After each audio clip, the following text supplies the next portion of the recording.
Hello friends, welcome to சமையல் food court. இன்னைக்கு நாம பார்க்க போறது கரம் மசாலா. வாங்க பார்க்கலாம். ஹாய் ஃப்ரெண்ட்ஸ், வீடியோ ஸ்கிப் பண்ணாமல் ஃபுல்லாக பாருங்கள்.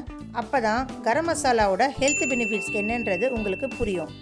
இந்த கரம் மசாலா உங்களுக்கு சிக்கன், மட்டன் அது மாதிரி நான்வெஜ் ரெசிபீஸுக்கு எல்லாம் ரொம்ப நல்லாயிருக்கும். அது மட்டும் இல்லை, நம்ம இந்த மசாலாவை பிரியாணிக்கும் சேர்த்துக்கலாம். பிரியாணி நல்லா வாசனையாகவும் டேஸ்ட்டாகவும் இருக்கும். இப்போ வாங்க இந்த மசாலா எப்படி அரைக்கிறதுன்னு பார்க்கலாமா? முதல்ல ஒரு 100 கிராம் சோம்பு எடுத்துக்கோங்க.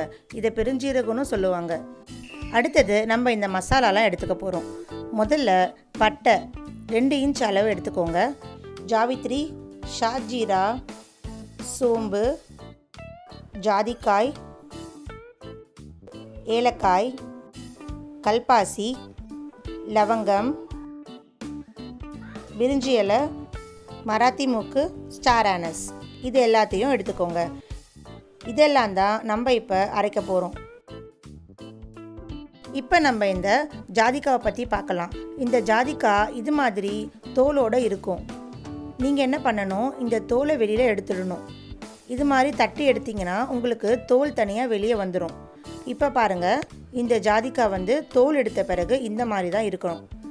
இதை தான் நான் ஒரு கல்லில் இடித்து வச்சுருக்கேன். இதை அப்படியே மிக்சியில் போட்டிங்கன்னா உங்களுக்கு மசியாது. இது மாதிரி எடுத்து வச்ச பிறகு மிக்சியில் ஆட் பண்ணுங்கள். இப்போ பாருங்கள், நம்ம இந்த மசாலாவெல்லாம் மிக்சி ஜாரில் மாற்றிட்டோம். கரம் மசாலாவில் நம்ம தனியாக தனியா மிளகாயெல்லாம் சேர்க்க தேவையில்லை. நம்ம ஒரு குழம்புக்கும் மிளகாய் தூள் தனியாக சேர்க்கறதுனால கரம் மசாலாவில் இதை எல்லாத்தையும் சேர்த்து அரைச்சாலே போதும். நம்ம கரம் மசாலா ரொம்ப வாசனையாக இருக்கும். இப்போ நம்ம இது எல்லாத்தையும் அரைச்சி எடுத்துகிட்டு வந்துடலாம். இப்போ பாருங்கள், மசாலாலாம் நல்லா அரைச்சி எடுத்துகிட்டு வந்தாச்சு. நான் இன்றைக்கி கொஞ்சம் கொரன்னு அரைச்சி எடுத்திருக்கேன். நீங்கள் வேணும்னா மசாலாவை நைஸாகவும் அரைச்சி எடுத்துக்கலாம். உங்களுக்கு இந்த மசாலாவோட அளவுகள்லாம் சரியான முறையில் வேணும்னா கீழே டிஸ்கிரிப்ஷனில் கொடுத்துருக்கேன், அதை செக் பண்ணிக்கோங்க. நம்ம இந்த மசாலாவை பிரியாணிக்கு மட்டும் இல்லை, நம்ம எந்த டிஷ்ஷு செஞ்சாலும் இதை கொஞ்சம் ஆட் பண்ணோன்னா நம்ம செய்கிற ரெசிபி ரொம்பவே சுவையாக இருக்கும்.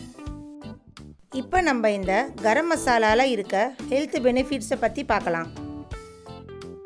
இது உங்களோட டைஜஷனுக்கும் வெயிட் ரிடக்ஷனுக்கும் நல்லா ஹெல்ப் பண்ணும்.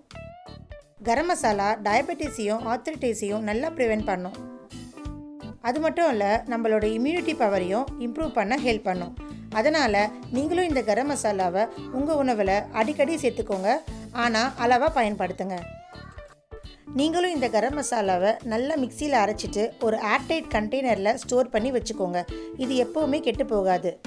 மறக்காமல் நம்ம சமையல் ஃபுட் கோர்ட் சேனலை சப்ஸ்கிரைப் பண்ணிவிடுங்க. கூடவே இருக்க பெல் ஐக்கானும் ப்ரெஸ் பண்ணிவிடுங்க.